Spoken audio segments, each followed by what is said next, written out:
Salut tout le monde, j'espère que vous allez bien et aujourd'hui je vous retrouve dans cette vidéo pour vous parler des différentes époques musicales. Je pense qu'on a tous déjà parlé de musique classique en parlant de Bach, de Vivaldi ou même de Mozart, alors que ces trois compositeurs faisaient partie de trois époques musicales bien distinctes. En effet, chaque époque musicale a ses caractéristiques et sont bien spécifiques avec des attributs qui permettent de les différencier. Dans cette vidéo, je vais donc vous parler des différentes époques musicales et dans des prochaines vidéos, j'aborderai chaque époque musicale individuellement pour avoir plus de détails. Donc, dans cette vidéo, je vais parler des différentes époques musicales qui sont la préhistoire, le Moyen-Âge, la Renaissance, le baroque, le classique, le romantique, le moderne et pour finir le contemporain. Donc je vais tout d'abord commencer par la préhistoire. On a très peu de traces de la préhistoire, de la musique qui date de la préhistoire. Les seules traces que nous avons, ce sont des traces qui viennent de la musique grecque. Mais vraiment, c'est une époque où il y a très peu de traces, très peu de choses qui ont été conservées et dont on ne sait pas grand-chose. Comme vous pouvez vous en douter, la musique de la préhistoire, c'est les toutes premières musiques, c'est les origines même de la musique. Ça va être les tout premiers hommes qui vont commencer à faire de la musique avec les objets qu'ils vont trouver autour d'eux. Tous les arts à la préhistoire sont des arts d'origine sacrée, donc que ce soit la poésie, la musique, la danse, etc.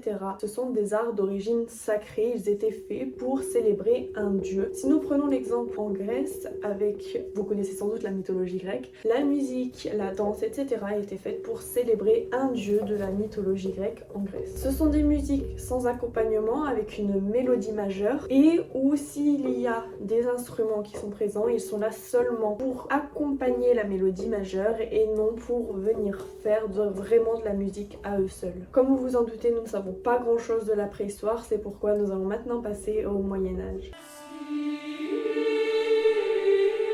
Pour le Moyen-Âge, nous pouvons estimer que cela date du 9e siècle jusqu'au 15e siècle, même si cela reste très vague car nous ne pouvons pas estimer cela très précisément. Au Moyen-Âge, nous allons trouver les toutes premières musiques chrétiennes qui vont arriver et ce sont principalement des musiques vocales. On commençait à écrire la musique à la main, mais très peu de personnes pouvaient la lire, c'est pourquoi très peu de personnes pouvaient faire de la musique. On a très peu de compositeurs connus au Moyen-Âge et souvent ce sont des partitions avec des compositeurs anonymes. De même que pour la préhistoire, nous n'avons pas grand chose sur le Moyen-Âge, donc nous allons maintenant passer à la Renaissance.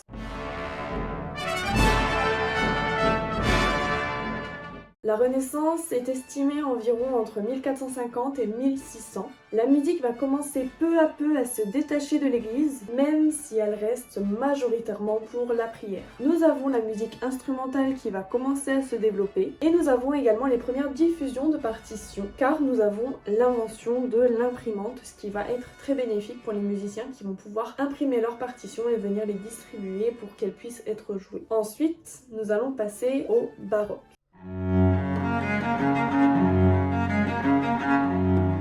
Le baroque, c'est environ de 1600 à 1750. La musique savante se détache totalement de l'église. Nous avons le développement des musiques de concert qui vont être faites vraiment pour être jouées devant un public. Ce sont très souvent des musiques chargées et même parfois lourdes car les compositeurs vont utiliser énormément de techniques comme les ornementations pour faire leur musique. Nous avons également l'invention des premiers opéras et nous avons deux instruments qui dominent pendant le baroque, ce sont l'orgue et le clavecin. Maintenant nous passons au classique.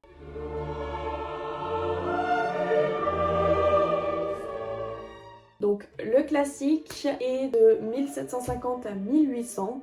La musique devient plus sobre, plus équilibrée, plus simple. On aura un orchestre qui sera beaucoup plus structuré. Et nous allons avoir le développement des grands genres musicaux comme la symphonie, la sonate, etc.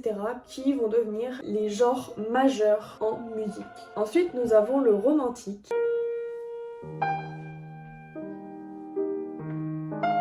Donc Donc le romantique est de 1800 à 1900. Dans la musique de l'époque romantique, c'est surtout les sentiments et les passions du compositeur qui vont être mis en avant. Les musiques vont être de plus en plus longues, de plus en plus complexes. Les orchestres vont vraiment devenir de très très grands orchestres, même énormes. Et l'instrument qui domine et qui maintenant est l'instrument qui souvent est associé à la musique classique, c'est le piano. Ensuite, nous avons l'époque moderne qui est beaucoup moins connue.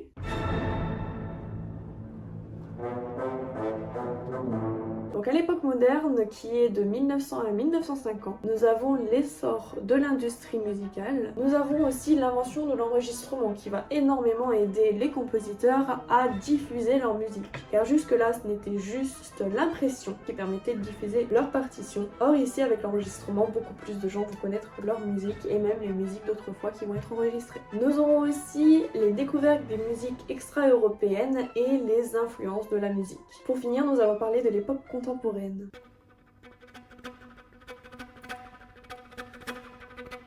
Donc l'époque contemporaine, c'est de 1950 à aujourd'hui. Nous sommes encore dans l'époque contemporaine. Nous avons l'évolution des technologies, c'est-à-dire que maintenant nous pouvons faire de la musique qui s'appelle de la musique assistée par ordinateur. Et cette musique assistée par ordinateur est vraiment une musique où nous allons créer la musique sur un ordinateur. Nous allons avoir le mélange de toutes les musiques, c'est-à-dire que les compositeurs vont s'amuser à créer de nouvelles choses, à chercher de nouvelles sonorités pour faire de la musique vraiment un nouveau type de musique. C'est pourquoi ils vont chercher des sonorités nouvelles. Voilà pour cette vidéo, j'espère qu'elle vous a plu. Ne vous inquiétez pas, je ferai d'autres vidéos beaucoup plus longues et beaucoup plus informées sur les différentes époques, celle-ci étant la vidéo introductive. Donc ce que je ferai, c'est une vidéo sur la préhistoire, une vidéo sur le Moyen-Âge, une vidéo sur l'époque classique, etc., etc. avec des extraits, des compositeurs connus, etc.